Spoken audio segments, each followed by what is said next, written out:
ঈদের পরেই ভোরের আলো ফোটার আগেই গাজায় হামলায় নিহত ১৩ জন। এবার শুনুন বিস্তারিত। ঈদের দিন পেরিয়ে ভোরে আলো ফোটার আগেই গাজা হামলা শুরু করেছেন ইসরায়েলি বাহিনী। এই হামলায় অন্তত ১৩ জন ফিলিস্তিনি নিহত হয়েছে। মঙ্গলবার ১৮ জুন গাজায় মধ্যপ্রাচ্যাঞ্চলে বিভিন্ন শরণার্থী শিবিরে বিমান হামলা চালিয়ে আইডিএফ। খবর আল জাজিরা। প্রতিবেদনে বলা হয়েছে, বুরুজি শরণার্থী শিবিরে চালানো এই বিমান হামলা বিধ্বস্ত হয়েছে একটি আবাসিক ভবন। প্রাণ হারিয়েছে এক ফিলিস্তিনি। নুসেরাত শিবিরেও বোমা বর্ষণ করেছে ইসরায়েলি সেনারা, যেখানে প্রাণ গেছে অন্তত ১৩ জনে। আহত হয়েছে বহু ফিলিস্তিনি। আশঙ্কা করা হচ্ছে ধ্বংসস্তূপের নিচে চাপা পড়ে আছে আরও অনেকে। এদিকে দেহরি আল বাহাল বিরতিহীন ট্রলস দিচ্ছে ইসরায়েলি কোয়াডকপ্টার ড্রোন। গত বছরের ৭ই অক্টোবর থেকে গাজায় চালানো ইসরায়েলি হামলায় এ পর্যন্ত প্রাণহানি হয়েছে ৩৭,৩৪৭ ফিলিস্তিনি। গুরুতর আহত হয়েছে ৮৫,০০০-এর বেশি মানুষ। ইউক্রেন শান্তি বিবৃতিতে স্বাক্ষর করেনি ভারত, সৌদি, ব্রাজিল। এবার শুন বিস্তারিত।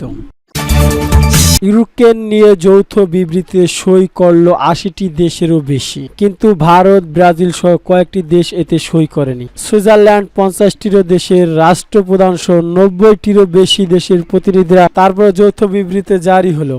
তবে ভারত, ব্রাজিল, সাউথ আফ্রিকার মতো কিছু দেশ সেই যৌথ বিবৃতি অংশ নেয়নি। ইউক্রেনে শান্তি আনার জন্য এরকম সম্মেলন এই প্রথম। সুইজারল্যান্ডে পাহাড়ের ঢালে বিলাসবহুল ও ঐতিহাসিক রিসোর্ট ৫০টি দেশের রাষ্ট্রপ্রধান ছিলেন। একজন রাষ্ট্রনেতাকে এক জায়গায় আনা ও শান্তি আলোচনা করার পিছনে কতটা কূটনৈতিক প্রয়াস লাগে তা সহজ অনুমান করা যায়। তবে রাশিয়াকে এই বৈঠক ডাকা হয়নি এবং চীন এই বৈঠক বয়কট করেছে।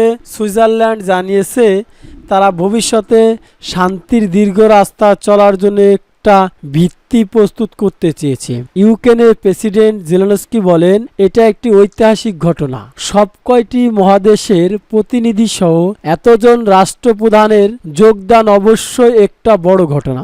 গত কয়েক মাস ধরে কূটনৈতিক চেষ্টার ফলে তা সম্ভব হয়েছে।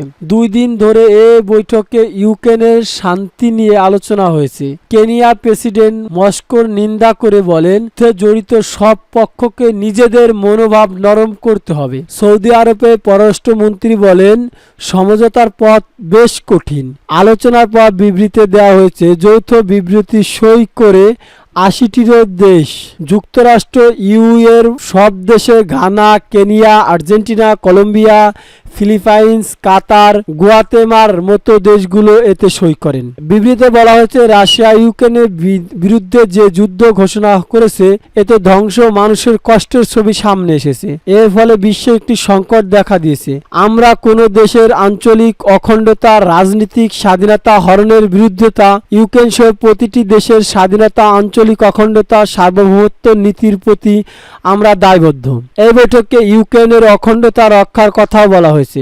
ভারতের প্রধানমন্ত্রী নরেন্দ্র মোদী, পররাষ্ট্র এস জয়শঙ্কর এবং অন্য কোনো মন্ত্রী বৈঠকে যোগ দেয়নি। ভারতের প্রতিনিধি করেছেন পররাষ্ট্র মন্ত্রণালয়ের সচিব পপন কাপুর। পররাষ্ট্র মন্ত্রণালয়ের তরফে একটি বিবৃতিতে বলা হয়েছে, এই শীর্ষ বৈঠকে ভারত কোনো বিবৃতি বা অন্য কোনো নথিকে সই করেনি। পররাষ্ট্র মন্ত্রণালয়ের পক্ষ থেকে জানানো হয়েছে, ভারত এই বিরোধের দীর্ঘকালীন ও শান্তিপূর্ণ সমাধান চায়, তাই তারা এই শীর্ষ বৈঠকে যোগ দিয়েছে। এর আগে এনএসএ পর্যায়ে বৈঠকে যোগ দিয়েছিল, কিন্তু এই বিরোধী মীমাংসার জন্য দুই পক্ষের মধ্যে বাস্তবসম্মত ও আন্তরিক আলোচনা প্রয়োজন। ভারত চায় সংশ্লিষ্ট সব পক্ষ মিলে চেষ্টা করে যত তাড়াতাড়ি সম্ভব এই সমস্যার সমাধান হোক। ভারতের আগে জানিয়েছে কূটনৈতিক পথে এবং আলোচনার মাধ্যমে এই সমস্যার সমাধান হতে পারে।